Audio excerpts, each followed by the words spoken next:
everyone. I am Paul Feldman with Insurance Newsnet, and I'm here today with the president and CEO of Foresters Financial, Matt Berman.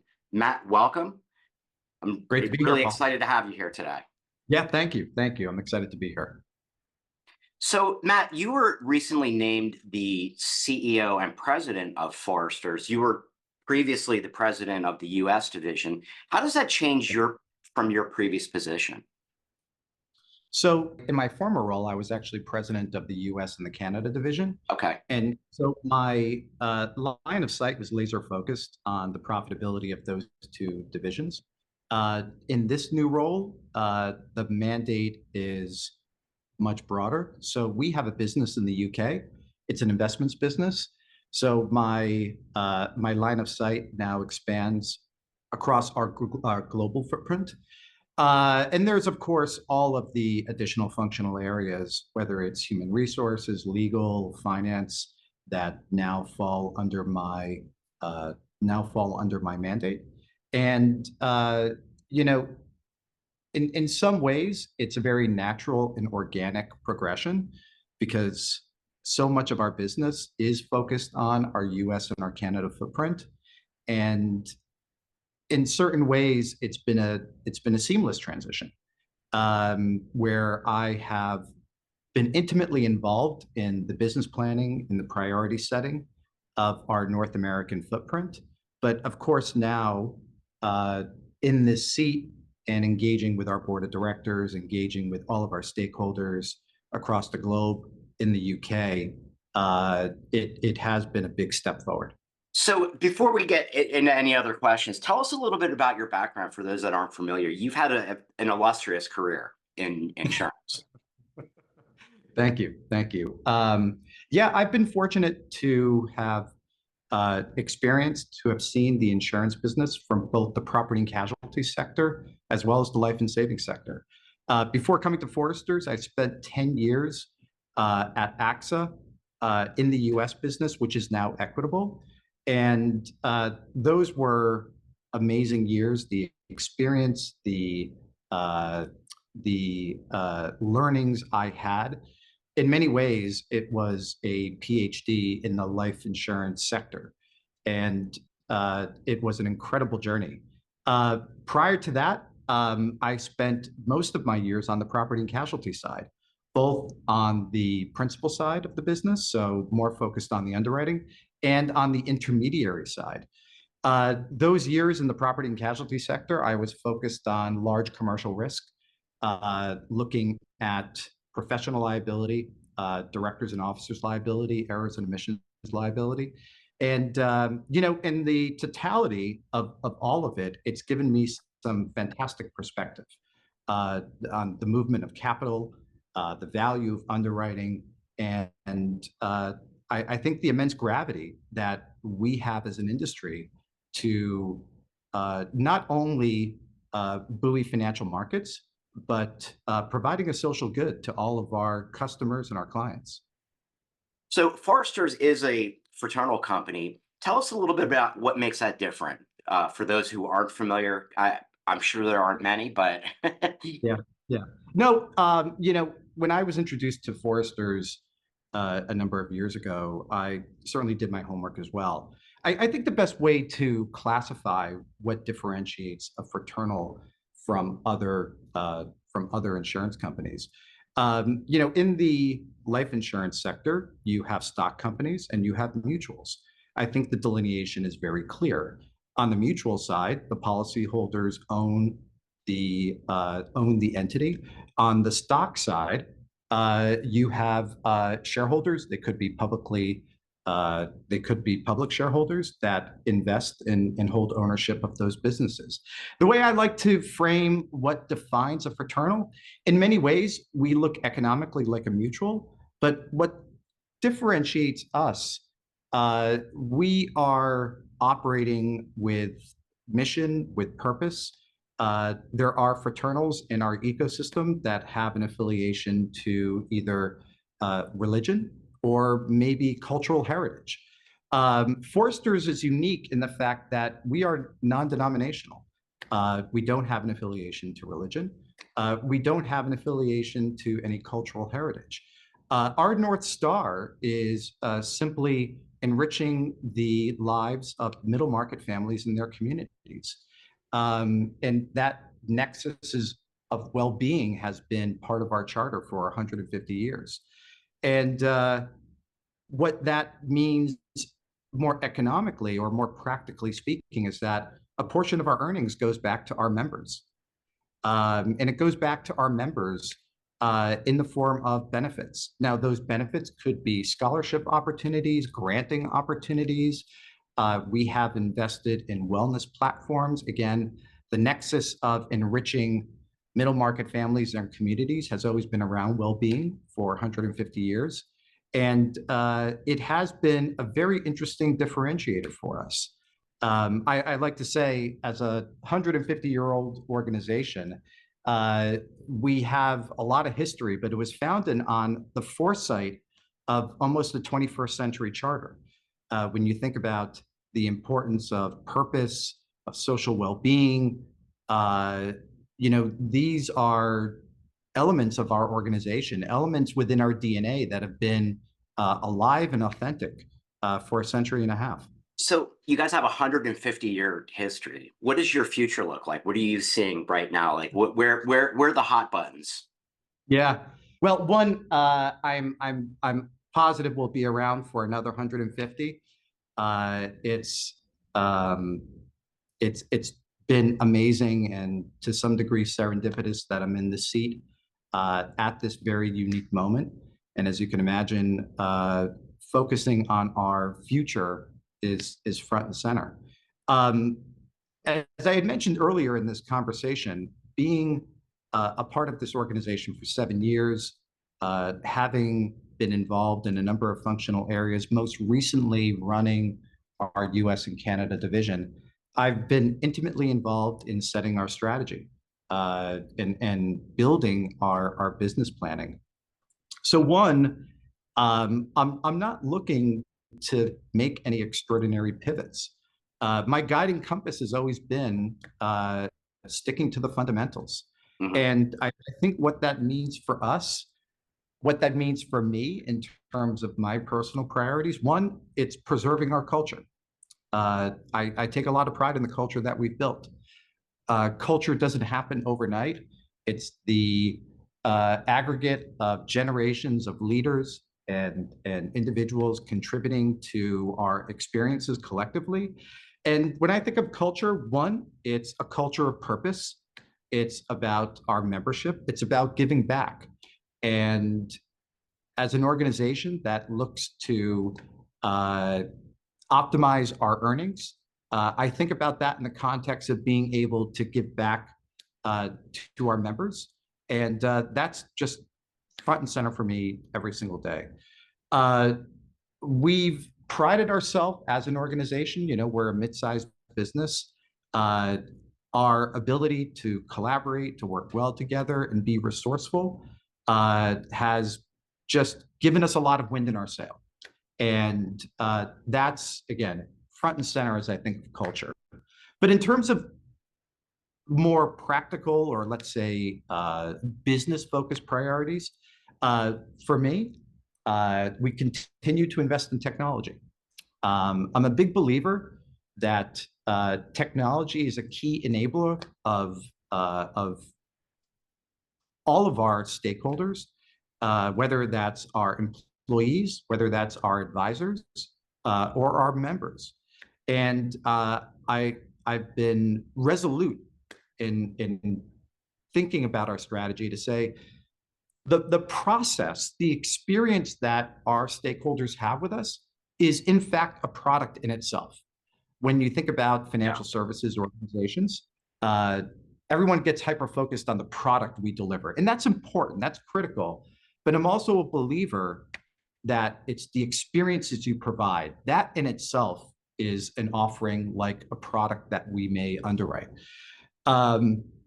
Moving kind of further into my priorities, we continue to focus on data. We continue to focus on data to make sure that we're making the right decisions, that we can deliver accurate, precise decisions for our future members, and do it in a way that's turnkey and feels very, very seamless. And then, the last thing I would say is that making sure that we have state-of-the-art products in terms of, driving value for our members, and investing in our advisors. I'm a big believer that the advisor in our world is so critical. There's certainly a place for direct-to-consumer opportunities, and we've invested in direct-to-consumer opportunities. But I do think that the lion's share of business that is sold inside of the life and savings sector will be intermediated because everyone's needs are different. Whether your needs are simple protection, whether it's tax-deferred savings, it's supplemental retirement income, it's estate planning, the complexity starts to the complexity starts to build as you start to get down to specific needs. And that advisor is so critical to making what we do a reality. So the advisor will be very, very important as I think about, all of these priorities going forward. So how are you investing in advisors? Well, the one thing I would say is we want to make sure that they have the best technology with us. And it kind of comes back to an earlier comment I had mentioned. We are looking to make their experiences with us very turnkey, where we've been known and we have made a footprint in our specific sector through non-medical underwriting. So a portion of our business can be underwritten without blood or fluid. And we have to ensure that we've got the best data to make the best possible decisions. And an advantage for the advisor and for our end customer is that the experience can be very transactional. So as opposed to applying for life insurance, working with a paramed to get blood and fluid, going through a lengthy underwriting process that could take up to 30 days. Yeah. The life insurance sector hasn't been known as the bellwether of customer experience, but that's not to say we can't. No one wakes up in the morning thinking that, hey, I want to go out and exploring all of my options around protection or supplemental retirement savings. It's usually initiated by an advisor. And for that reason, it's really important that the advisor has the best technology, they can enjoy the best experience, and they can get paid quickly. And that is just so important to make sure that they're driving the best possible outcomes for their clients. I think our products, one, they're well priced. We've got probably the most durable balance sheet inside of Canada to date. And, we have such strength in our capital management. And again, that all has to translate in the last mile of the transaction as being delightful. And Delightful. It's the way it should be, right? It should be. It absolutely should be. It should be delightful for all of the stakeholders in the process, the advisor and the end customer. But the fortunate, I would say, or the optimistic lens on this, in particular in the US, the ubiquity of data, I think the advancements inside the piping of our business will allow for us to drive cost-effective solutions with turnkey experiences. And that should be a win-win for everybody. The advisors should feel that they're well compensated. They have provided and done right by their customer. The customer should feel that they have received a solution that they will never have to worry about, and they feel good about that experience. And we've priced it well. That will enable us to write future business and be there for another 150 years. So tell me a little bit about the products you guys offer. In North America, we are a life insurance business. We have a Canadian division, we have a US division. And I would say that inside of both of those divisions, we have a full suite of life insurance offerings, from a participating whole life, universal life in the US, not in Canada. We have a suite of term products. And that's really where we're hyper focused right now. Um, we don't in the US have an indexed universal life product. It's not an area of immediate focus, although it's been for quite some time. I was just going to Uh, ask you that question about index, what yeah, your thoughts were and on it. listen. I'm a big believer. I own an indexed universal life product, and with my former employer, I designed and led the development of their first universal life product. And I think those products serve a segment of the market very, very, very well. It's not an area of focus for us. I would say our big product is our Par Whole Life product, both in the U.S. and Canada. Mhm. And it's an area, I never say never to any product development opportunities. Uh, you know, the decisions we make will always be a function of market trending, what we believe the uh, the growing needs are within our customer segment. And my belief today and for the near future is, Par Whole Life offers stability in an environment of increasing complexity. So for an organization like ours, we have a strong, durable balance sheet. Um, we can provide those products. We can price them effectively. We've designed them uh, innovatively, and they compete. They compete with the big mutuals. And what makes us a bit unique is that we have this offering inside of independent distribution, both in the US and Canada. And I think Par Whole Life is where we will see increasing demand. The trending from all of the industry data suggests that there is more interest with Par Whole Life. And again, it's one of those products that offers an immense amount of stability. And I think we can all agree with every passing year, our world feels more and more complex. Yeah. And uh, and I think individuals, our future customers, households across North America, when they're seeking solutions, stability will be top of mind. Uh, Optimizing returns on the products that they purchase will be top of mind. And that's an area where we'll continue to invest. I think it's going to be, it will gain more and more interest, and we will be there for that market.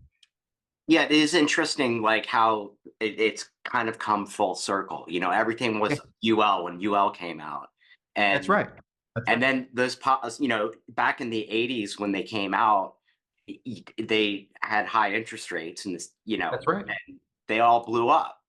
They blew up, and in a compressed interest rate market, indexed UL was an amazing solution that found a bit of an arbitrage inside of the structured instruments sitting inside of those products. So using a basket of options, uh, indexed universal life found an opportunity to drive compelling crediting rates.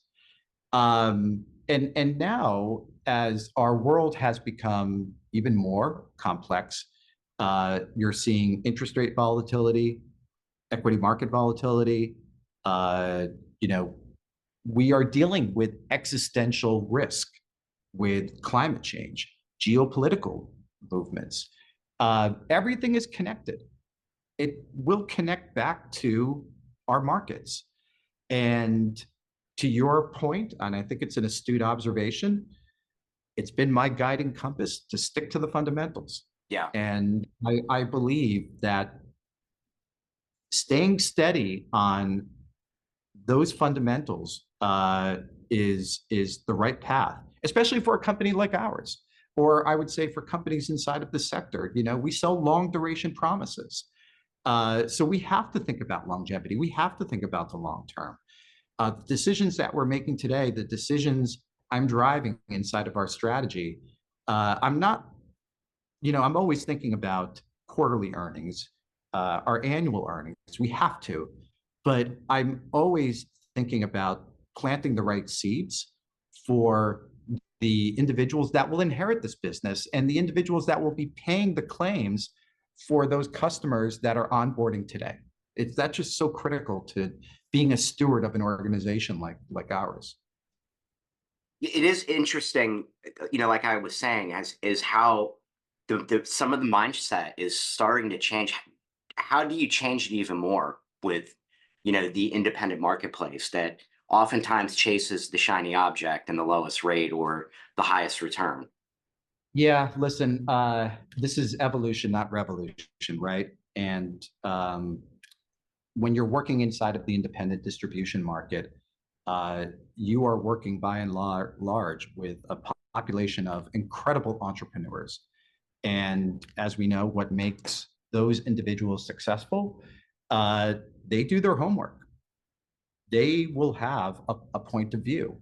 So it's not easy, but it's not insurmountable. Changing mindset, uh, persuading, and putting together credible evidence on what drives long-term value.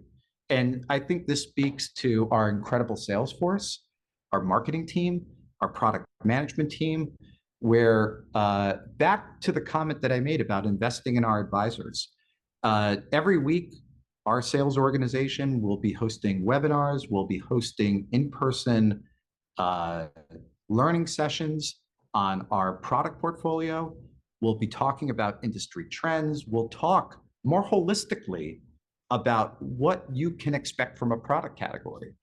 And we've seen an incredible increase in interest, where what you had mentioned had been an interest perhaps in universal life.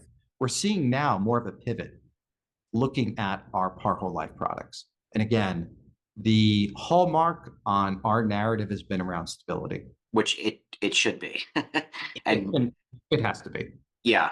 So speaking of stability, and it's as kind of as odd out of left field question here, advisors have seen mutual companies that they have known, like, trust, and they did business with them because they were a mutual company.